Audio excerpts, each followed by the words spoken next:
mga bayaw, ako si Bart. Ngayon, tuturuan ko kayo maging tunay na lalaki. Dito lang sa Bet ni Bart. Bet ni Bart!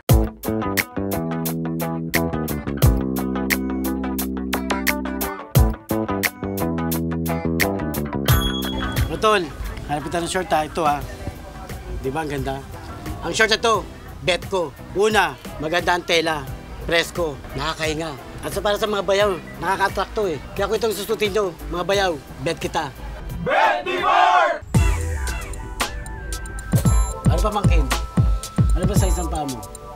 Ito sapatos na to, bet ko. Dahil sabi nga nila, pag malaki ang paa mo, malaki rin ang sapatos mo. Di ba? Mangkin. Ganito ba sa'yo?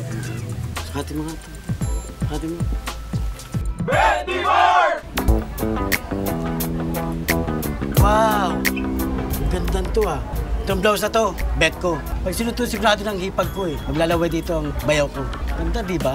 Rapi, bagay ba sa hipag mo? Bagay. Bet ni Bart! Rapi ha? O ito ha? Huwag ka na magubad sa gabi. Ano ka ba? Sinabi ko sa mga kapitbahay ko na pamangkin kita. Huwag ka maingay ha? O magsuot ka ng damit. Ayan. Bagay nang pala sa'yo ito eh. O tara, pamangkin. Dito tayo. O ayan mga bayaw ha? Ito na ang bet na para sa inyo. Para kayo maging tunay na lalaki. Dito lang sa Bet ni Bart!